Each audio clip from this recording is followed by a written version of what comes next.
Buenos días. Hoy voy a ser yo el que va a intervenir para contar la historia de un médico español que fue el primero en preparar una vacuna contra el cólera. Yo soy un patrono de la Fundación de Ciencias de la Salud y generalmente los patronos o los académicos en sus academias no se presentan. Es lo que voy a hacer yo. Si quieren saber algo más sobre mí, pues pueden verlo en la web de la Fundación de Ciencias de la Salud, pueden verlo en internet, donde está mi currículum, o pueden verlo en la Real Academia de Historia o en la Real Academia Nacional de Farmacia. Y a continuación, pues, les voy a intentar explicar lo que deseo decirlos en el día de hoy. Como ven ustedes, les voy a hablar de la vacuna contra el cólera de Jaime Ferrán y Clua. Don Jaime Ferrán fue un médico español que nació en Tortosa, en la provincia de Tarragona, que se licenció en medicina en la Facultad de Barcelona y que se doctoró en la Universidad Central, porque en su época no había otro lugar en el que estudiar el doctorado. Sus inicios en Tortosa los hizo junto a su íntimo amigo, hasta que dejó de serlo por unas desavenencias fuertes que tuvieron después de esta vacuna, Inocente Paulí Galcerá, que era un químico. Con él hizo sus primeras aventuras en el campo tanto de la tecnología como en el campo del arte. Hicieron un teléfono entre Tortosa y Tarragona y también, igual que luego haría Santiago Ramón y Cajal, se interesaron mucho en la fotografía. En su caso, en la fotografía en blanco y negro, hicieron una emulsión de plata que no patentaron, pero que posteriormente fue la emulsión que hizo rica a la fábrica Kodak. Una persona que vivía en Tortosa, muy cerca de él, era el astrónomo Landerer. Y este astrónomo fue el que en determinada manera le enfocó por el camino de la ciencia.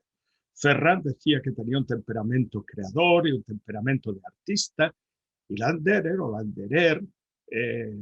le convenció de que ese temperamento tan fogoso, tan creativo, tan genial, lo podía también encaminar por el camino de la ciencia para la cual creía que estaba muy dotado. En su casa tenía las comptes rendus, es decir, el periódico oficial de la Académie des Sciences de París, y allí empezó a entrar en contacto con los escritos de Pasteur, de manera que le fascinaron, de manera tal que se convirtió en un microbiólogo, pero en un microbiólogo con un maestro a distancia, porque mantuvo una correspondencia con Pasteur. Como sabemos de la conferencia anterior, habría sido mejor maestro Koch que Pasteur, porque era mucho más organizado, pero él fue un discípulo lejano de Pasteur. En 1884 estalló una epidemia de cólera en Marsella. En este momento Koch ya había descrito el vibrión colérico, pero hemos de recordar que este descubrimiento no fue aceptado hasta el año 1890 y con matices, de manera tal pues que seguían las disputas tremendas sobre lo que producía el cólera. Fue enviado a Marsella por el Ayuntamiento de Barcelona donde conoció en el Hospital de Faro a personalidades tan distinguidas como los doctores Nicate y Rich, y también conoció a uno de los fundadores de la microbiología, que fue Roberto Koch. Regresó a Barcelona con un material de matut, es decir, un material de contrabando. Y ese material fue una cantidad no pequeña de flujo procedente de los coléricos marselleses. No sabemos si eran deyecciones o era los flujos intestinales, evidentemente contagiados con vibrión colérico. Con estos flujos preparó la primera vacuna contra el cólera que se conoce en el mundo, y la preparó de una forma muy empírica. Cometió un tremendo error porque dijo que había perfeccionado el conocimiento de Koch sobre el vibrión colérico, y para ello designó una teórica ciclo de esa bacteria, y a esa bacteria la consideró una planta y hizo un ciclo que correspondía a uno. Y esto era un error tremendo que lastró, en cierta manera, la preparación de la vacuna, porque inmediatamente fue criticado por todos los microbiólogos que tenían más oficio que él, tanto dentro de España como fuera de España. ¿Cómo preparó la vacuna? Tampoco lo dijo nunca, pero sí lo dijo uno de sus más importantes valedores, que era un catedrático de medicina en la Universidad de Valencia, el doctor Jimeno. Y suponemos que se hizo mediante sucesivos cultivos en gelatina durante muchos meses. Él decía que necesitaba por lo menos 4 meses para preparar la vacuna, de los pocos datos que dio, y de esta manera obtendría bacterias atenuadas del cólera.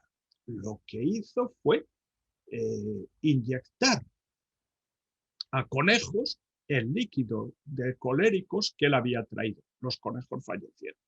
A continuación les inyectó la vacuna, y cuando tenía la vacuna les inyectó los líquidos de coléricos, y los conejos se mantuvieron en perfecto estado, y ya se saltó lo que hoy diríamos todas las demás fases que se necesitan para, en la actualidad, estamos hablando de las primeras vacunas, poner una vacuna en el mercado. Y directamente se la inyectó. Se la inyectó a sí mismo, se la inyectó a muchos de sus conocidos, se la inyectó a muchos médicos, a sus esposas, a sus hijos. Empezó un acto de investigación en sí mismo que hoy está radical y absolutamente prohibido. Y empezó a decir que tenía una vacuna preparada. Se la comunicó al Ayuntamiento de Barcelona, se lo comunicó a Koch, se lo comunicó al ministro de Gobernación, que en ese momento era el encargado de la sanidad, dependía del Ministerio de la Gobernación, a Romero Robledo, y se lo comunicó a su maestro José de Letamendi.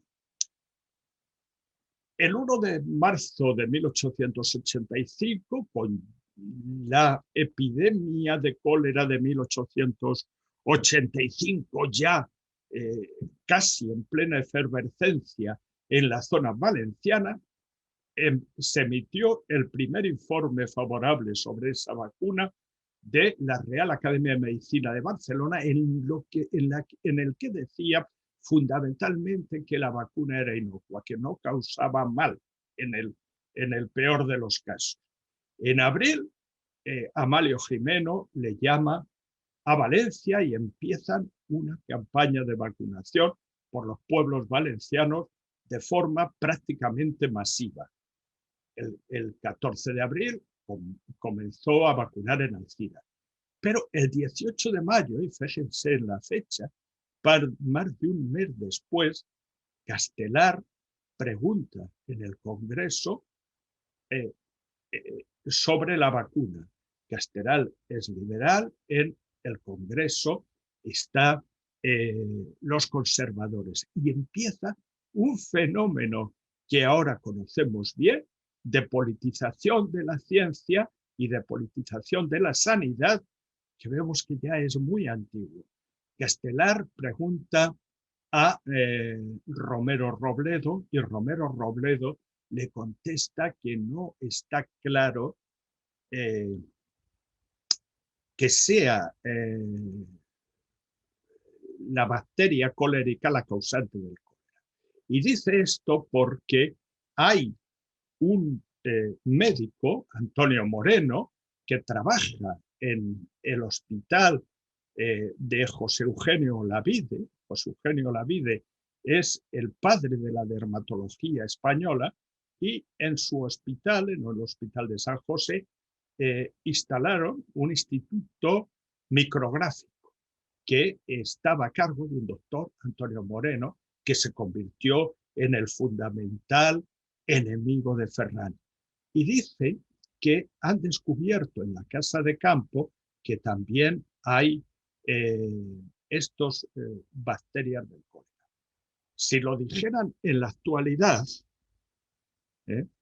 pues el Congreso habría salido corriendo, porque eso quería decir, como luego inmediatamente se fue, que el cólera estaba en Madrid.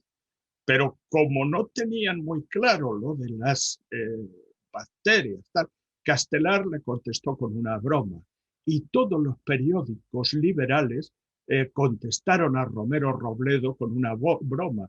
Decían que Romero Robledo confundía las aguas del Ganges, donde el cólera era endémico y de donde había partido el cólera, con las aguas de la casa de campo, y se quedaron tan tranquilos, de manera tal que, aunque esto no viene a cuento ahora, pues cuando ya declararon el cólera en Madrid hubo inmensos alborotos y manifestaciones políticas para que el gobierno y para que el rey quitase esa declaración que perjudicaba extraordinariamente al comercio. Durante un mes había estado vacunando y no había pasado nada. Pero el 21 de mayo de 1885 se le prohíbe vacunar. Se le prohíbe vacunar, vamos, esto desde la actualidad es evidente porque había saltado todas las alarmas que en la actualidad existen sobre estos métodos, pero en el siglo XIX, porque la ley de 1855 prohibía los remedios secretos. Ferran no decía cómo había preparado la vacuna y por lo tanto la debía de presentar de forma legal ante el Consejo Superior de Sanidad o ante la Real Academia de Medicina, o bien ante ambas. Y él había saltado todos los procesos legales. El Romero Robledo, en cierta manera, con mucha razón, decía que sí, la vacuna era perjudicial y perjudicaba a muchas personas. La responsabilidad que asumía el gobierno era extraordinaria, pero de esa responsabilidad no se había dado cuenta durante un mes, pero en el momento que los liberales y republicanos empezaron a apoyar a Ferran, se dio cuenta. El 25 de mayo hay una primera reunión en la que están Ferran, Paulí y dos médicos militares, Eduardo Baselga y Manuel Sastrón. El caso de Eduardo Baselga hay que comentarlo muy ligeramente porque él no creía que el cólera lo produjese el vibrión colérico. Él era un médico muy anticuado y pensaba, como otros muchos, que el cólera era una forma de paludismo con diarreas. Da lo mismo. Como él era republicano, defendía la vacuna. Y Manuel Sastrón, que era un médico liberal. El 25 de mayo hay una interpelación también de un médico liberal en el Congreso. Estamos viendo que todo se está discutiendo en instancias políticas a Romero Robledo para que autorice la vacuna. El 26 de mayo, otro médico, José Calvo Martín, dice que es muy prudente la decisión que ha tomado el gobierno. Y Letamendi inicia la defensa de Ferran. Letamendi fue un médico muy prestigioso en su época, un médico filósofo, un médico extraño y un médico que no sabía absolutamente nada de microbiología, y dice que en realidad es que hay 3 vibriones coléricos, uno de los cuales está siempre en las aguas y que no pasa nada con él, y que hay otro que es muy malo y otro que es mediano.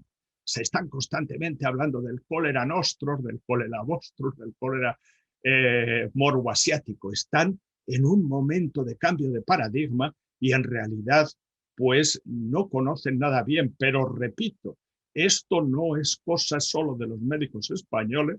Los médicos franceses rechazaron radicalmente la doctrina de Koch y los médicos ingleses también, y no la aceptaron, repito, hasta 1890 con limitaciones. El 28 de mayo se creó una comisión científica. Está formada por las mayores personalidades de la higiene española, con Alejandro San Martín, Francisco Alonso Rubio, maestre de San Juan, y incluyen también a Antonio Mendoza, y añadieron a Eduardo García Sola, que lo ven ahí, que fue un prestigioso microbiólogo y de la Universidad de Granada, que llegó a ser rector, y añadieron posteriormente a Elías Martínez Gil de la Real Academia Valenciana. Una comisión científica, desde mi punto de vista, de lo mejor de su época, para dictaminar sobre la vacuna Ferran. El 31 de mayo inician un viaje a Valencia. El viaje es verdaderamente espectacular. Al tren en el que van a Valencia, en el momento en que pisan territorio valenciano, le van parando en todos los pueblos. Le paran las autoridades, le paran con bandas de música, hacen que salga Ferran y Paulí, les llevan en hombro, les dan un paseo, silban a la comisión científica. Es un verdadero fenómeno. Es decir, Ferran se había ganado el apoyo popular, que confiaban profundamente en su vacuna, y aparecen pues ya el homenaje a Ferran de los estudiantes valencianos, las viñetas satíricas en las que le presentan como el ece homo que está siendo sacrificado por los malvados conservadores. En fin, empieza ese ambiente de agitación populista y de agitación política en el que se desenvolvió toda esa epidemia de 1885, en la cual Ferran fue la figura pública más destacada. Ahí tienen que empiezan también los homenajes, el dado a Ferran por el doctor Pulido. Pero al tiempo que esa comisión acuden a Valencia para ver cómo vacuna Ferran, médicos de toda España y comisiones de todo el mundo.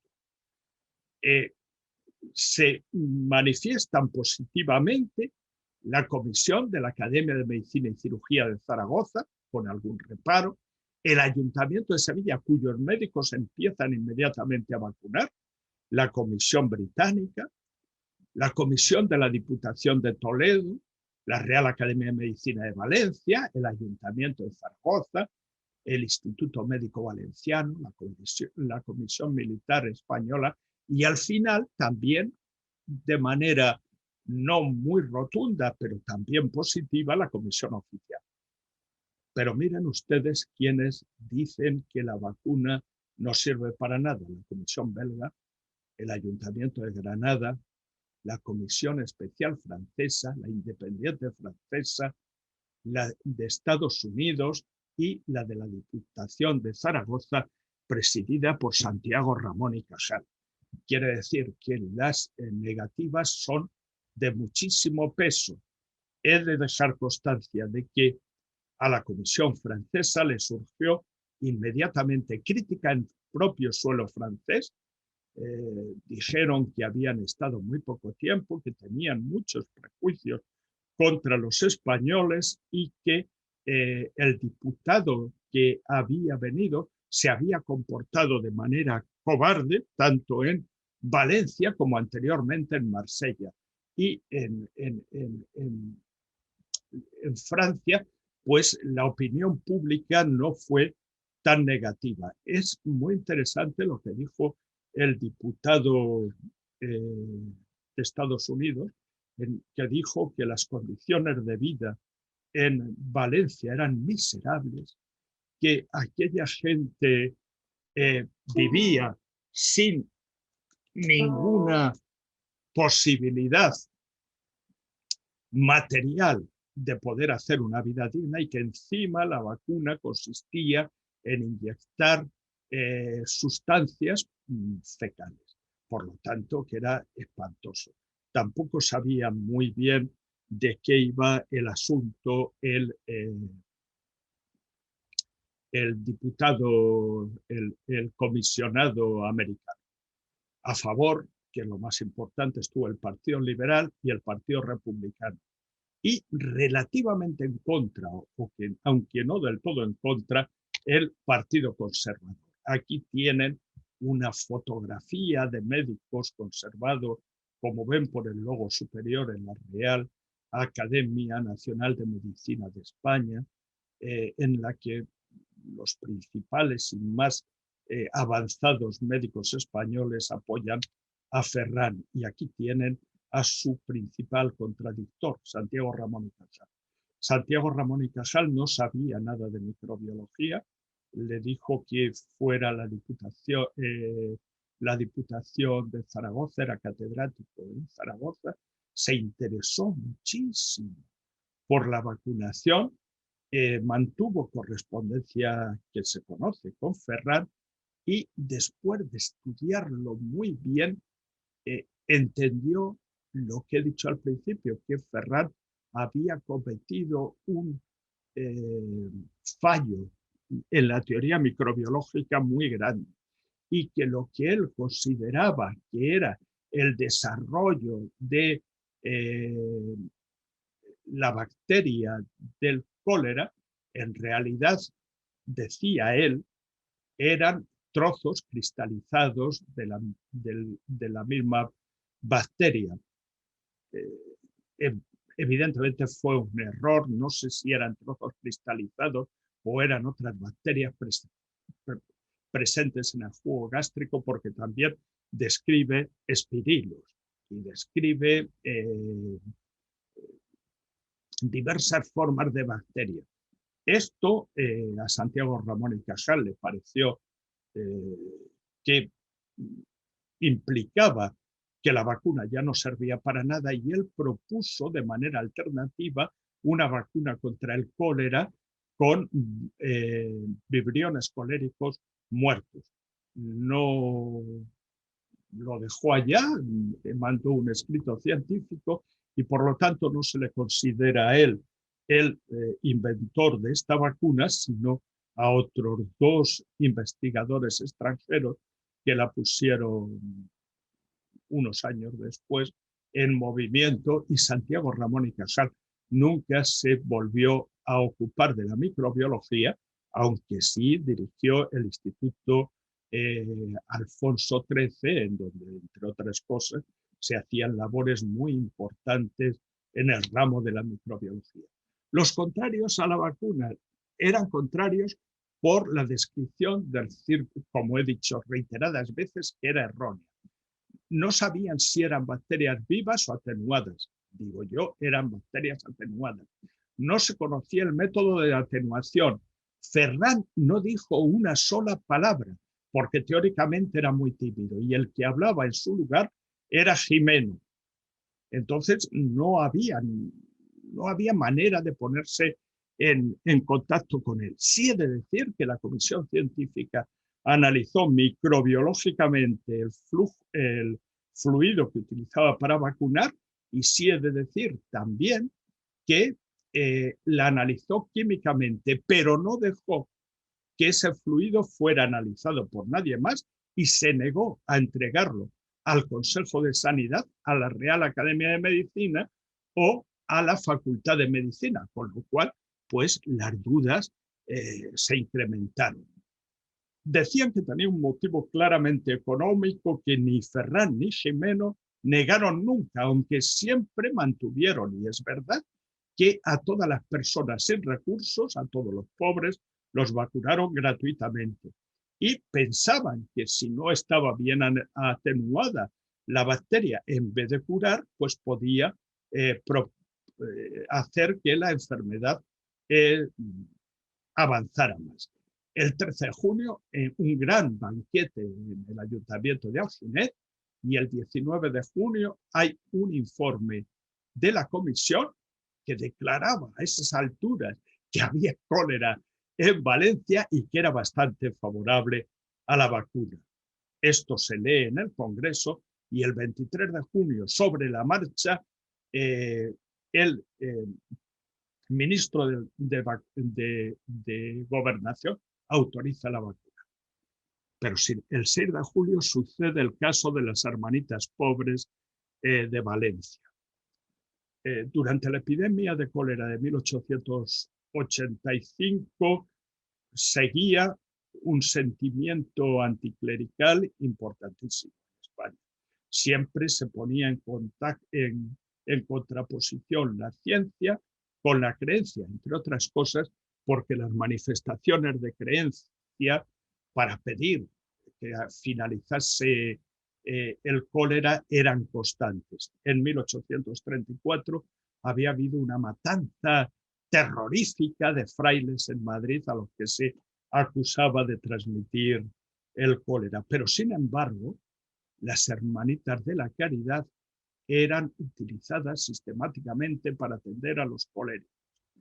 Cuando huían los médicos, cuando huían los farmacéuticos, como pasó, por ejemplo, en Alcalá de Henares, se mandaba a las hermanitas de la caridad que atendían sin ningún problema a todos los afectados y que morían una tras otra.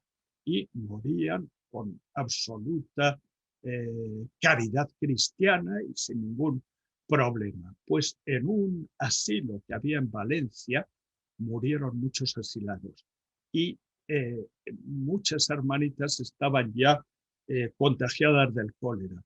Sin embargo, Paulí accedió a vacunarlas. Evidentemente, Ferran entregaba una tarjeta en la que decía que había que esperar 5 días hasta que causara efecto. Y nunca la vacuna era un remedio terapéutico, sino un remedio preventivo. Las monjas que ya estaban afectadas del cólera murieron. Y a raíz de eso se hizo una propaganda falsa de los enemigos de Ferran, de manera tal que parecía que él había sido el causante del desastre de la casa de las hermanitas de los pobres. En el 6 de julio viene una nueva prohibición parcial. Solo se permitía vacunar en sitios con epidemia y debía hacerlo personalmente Ferran. Luego se admitió también a sus ayudantes. El 19 de julio, después de la crisis de gobierno que se causó a causa del cólera, Romero Robledo es cambiado por un nuevo ministro, que es Raimundo Fernández Villaverde, y se entrevista con él. El 22 de julio aparece el informe de la Real Academia de Medicina, que es muy ambiguo, pero permitía seguir con la vacunación. El 22 de julio se vuelve a reunir con el ministro de la Gobernación y acaban las conferencias que en loor de multitudes dio Amalio Gimeno en el Ateneo madrileño. El 28 de julio, se hace una segunda comisión científica formada por 3 médicos y un oficial del cuerpo de estadística, para llevar una estadística bien hecha. El ministro de la Gobernación le dice que puede vacunar donde quiera, pero que por favor no vacunen. Entonces, esta noticia de que teóricamente no le han dejado vacunar en Madrid se corre por toda España.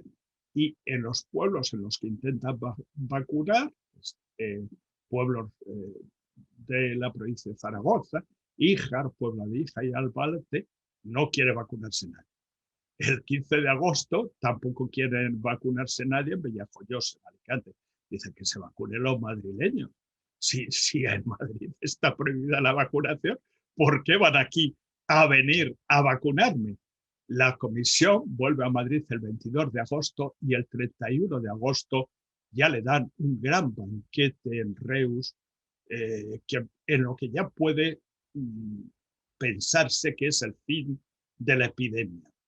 Sin embargo, Ferran y Jimeno siguieron vacunando en Ondara, en Santa Pola y en Cambrils. En 1890 viene una nueva epidemia de cólera a España que fue muy importante en Valencia, en Cuenca, en Toledo y muy poco importante en Madrid. Y se presenta en Madrid ante un nuevo ministro de la Gobernación conservador. Otra vez se presenta Ferran y le dice: no quiero que me autorice usted a vacunar porque ya estoy autorizado, pero sí quiero que me mande un estadístico que vea y que lleve la estadística, ¿no? El ministro de la Gobernación, Silvela, no le hace mucha gracia el asunto. Dice: presénteme usted una instancia. La instancia llega al Consejo de Sanidad y el Consejo de Sanidad dilata las cuestiones durante prácticamente 3 meses, de manera tal que desaparece la epidemia y no le dan ninguna noticia oficial a Ferran. Los datos estadísticos, pues los que están más o menos avalados. Vacunó en diversas provincias, en distintos pueblos, inoculó a unos 26.136 personas, revacunó a unas más de 8.000. De los vacunados antes de pasar 5 días, solo fueron invadidos 51. Después de los 5 días, 54, y fallecidos después de ser vacunados o revacunados, 52. Es decir, el 0,19% de los sometidos a vacunación. Entonces, son datos obtenidos de mi propia investigación. En 1917, la Academia de Ciencias de París le concedió el premio Frein. Lo había solicitado en 1885. Hasta 1917 no se lo dieron. Y en 1981, un estudio de un epidemiólogo, historiador de la medicina, que hizo un estudio pormenorizado sobre las estadísticas de la campaña de vacunación en el SIDA, concluyó la eficacia en más del 80% de los vacunados y en más del 90% de los revacunados. Entre los no vacunados, sin embargo, murió el 51%. Es decir, ratificó el gran número de vidas que había salvado la vacuna Ferran. La vacuna Ferran, por lo tanto, es un caso de iniciación personal y de iniciación brillante en la prevención contra el cólera.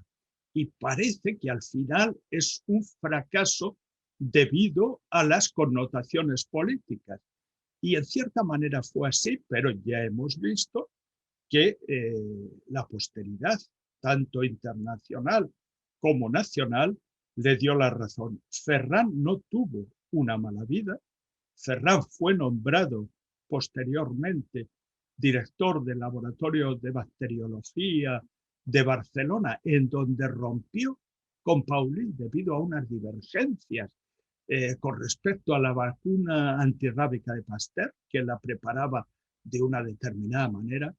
Ferran creó un propio instituto privado, del cual tienen aquí parte de su propaganda que conservo en mi colección particular, en donde preparaba vacunas contra muy diversas enfermedades, y a Ferran le llegó, aunque muy tarde, el reconocimiento.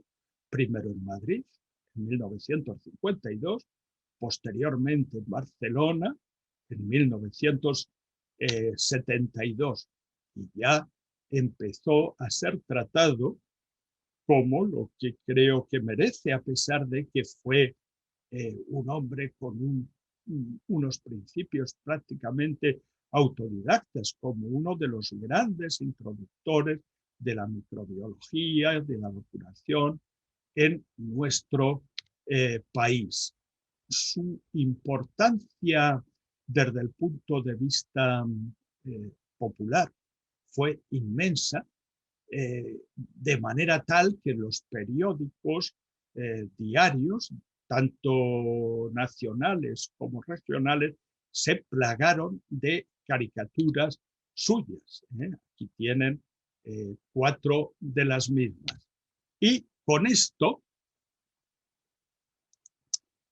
creo yo que he cumplido con la misión de explicarles lo que fue la gesta de un español que empezó siendo autodidacta, que cometió evidentemente errores, pero que fue el autor de la primera vacuna eficaz contra el cólera, que salvó muchas vidas y que vio su trabajo, como sucede en todas las epidemias y como sucede en la actualidad, muy mediatizado por los poderes políticos de su época.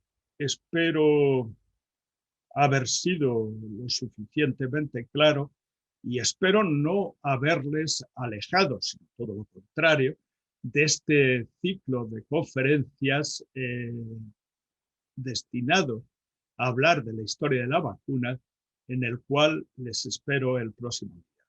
Muchas gracias y hasta el próximo.